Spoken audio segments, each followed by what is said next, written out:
Hello, everybody, and welcome to another episode of The Spiritual Transformer. Once again, I don't really have a script for this one. I'm just talking off the top of my head. So if I stutter, stumble, please forgive me for this once. I just feel like talking today. Don't really have any bright ideas. But, yeah, let's start with this. So, the other day I was having dinner with my wife, and she said something like, "Oh, we can't wait to have our perfect life. Can't wait to get that perfect life for the two of us." And I said to her, "Yeah, our life is already perfect." And then she said, "No, I mean like, be happy, right?" And I said, "Nah, you don't have to be happy to live a perfect life." And that sounds really, really weird, doesn't it? I mean, a lot of people would equate being happy with living the perfect life. I think that's just how it is. But the funny thing is, when I told her that, we're already living the perfect life and that you don't need to be happy to live a perfect life, I meant it with no sarcasm, no irony. I meant that. I just kind of blurted it out. And it's pretty crazy, but it got me thinking, what the heck do I even mean by that? Despite the fact that I meant it, I don't know exactly what I even meant by that. And I guess it just boils down to maybe how I feel about life at this moment. So I would say a good chunk of my time, maybe about 90% of my time, I spent in a state of relative neutrality. It's actually kind of annoying. I'm not happy, I'm not sad. I guess I should be really, really grateful for the fact that I'm not sad 90% of the time, but nor am I happy 90% of the time. And it's because I'm in this state of neutrality. It's so weird. But I also realize that maybe neutrality isn't so bad. Contentment isn't so bad. Because in a state of neutrality, you can start to go places. Neutrality might be the starting point of just about everything. Like, if you're neutral, right in the center, right, you can either go lower in vibration, you can indulge in fear, you can indulge in hate, you can indulge in separation if that's what you really want. But this kind of starts from neutral, right? Or from neutral, you can move into a state of joy. So you're grateful, you're happy, you're accepting, letting go, going with the flow, living the life. And I kind of made a goal for myself. I'm never one to make any goals, so this is kind of big. I kind of made an internal goal to myself that I want to live in a state of joy 24 hours a day, 7 days a week, for as long as I can. I know it's hard. I know it's almost a pie in the sky dream right now. But hey, if I don't shoot for the stars, where the heck am I shooting for, So yeah, I kind of made it a goal for myself to just be as joyful as possible every single day, every single week, all the time. And I barely made a dent, right? Like I'm mostly still just neutral most of the time. And I think there needs to be it needs to be distinguished, right? That happiness isn't exactly joy. So when I say I want to be in a state of joy, I don't mean being happy all the time. Because I really do believe that you can live a perfect life without being happy all the time. And I think that's because happiness is fleeting. Like if someone pays you a compliment, you're happy, but a few minutes later you're back to being neutral. Maybe you're back to even being sad. Maybe you thought about something that triggered you and all of a sudden, you're angry instead of being happy. Or you could get something that you really, really wanted, like a new car, a new job, but that never lasts. A few months down the line, you're still slaving away at work and your car isn't new anymore. So the stuff that kind of makes us happy is never lasts. So what does last? I mean, if I want to live a life of joy 100% of the time, then what can last permanently? And I think we need to distinguish joy or happiness externally and internally. So if you get your dream job, it's an external thing. The job is outside of you. Like me personally, I don't have a job. My soul doesn't have a job, not really. But I'm an office worker in this physical reality. It's all on the outside.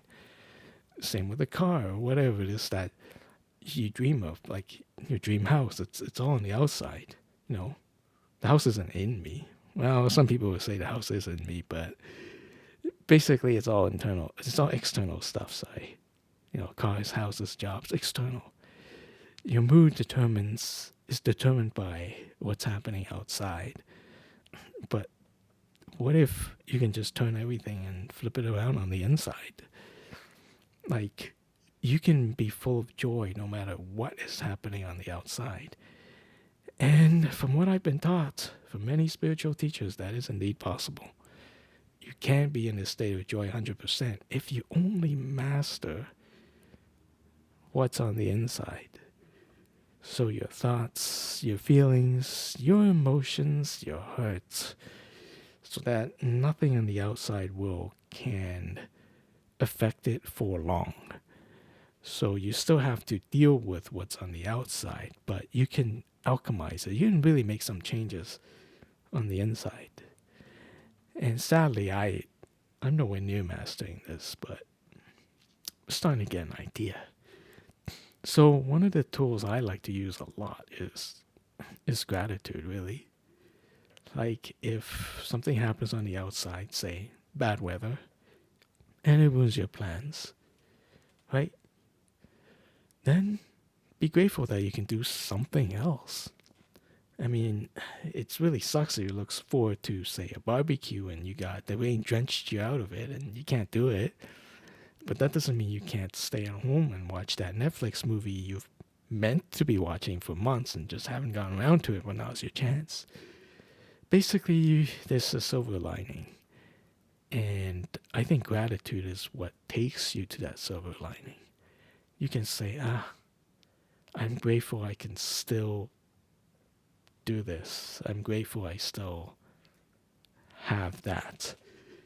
I'm grateful that no matter what's going on in the world, all the craziness, I still have, well, for me, I still have the ability to make videos. And that is huge, right? I can still talk to you guys. I can still get my thoughts out. And yeah, it's all internal stuff. Sure, I need a computer, but the idea is the words are internal. I can still express myself. That's internal. So yeah, look for the silver lining. And let's see, another tool that I've learned to use is acceptance. So going back to that example of, your barbecue being drenched out by the rain, just have to accept it. Just have to say, it is what it is. Because a lot of times when we struggle, when we try to control things we can't control, that's when we suffer. Like imagine you're trying to throw a barbecue and the weather is not working with you. I mean, what are you going to do about it? If you struggle, if you try to control things, it's just going to get worse. Sure, you can call your friends, you can call your family and insist that they come over.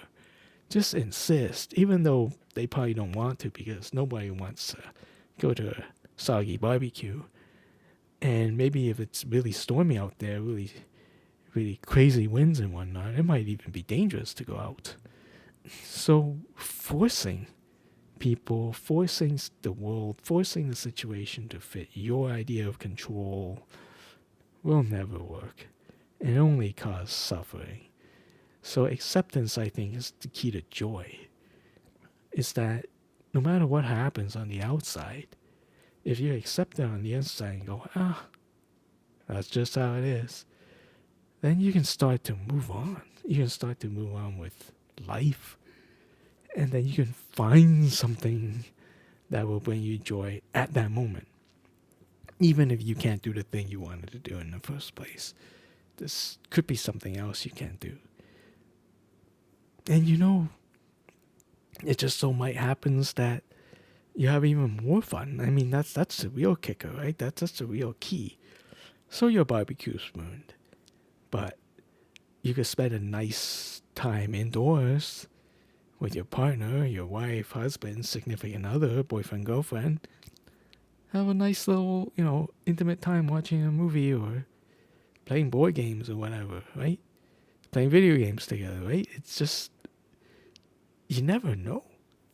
Because after that activity, you just might go, wow, I had a lot of fun, even though I wasn't able to attend my own barbecue. I still had a heck of a lot of fun with this other person, and it just might surprise you.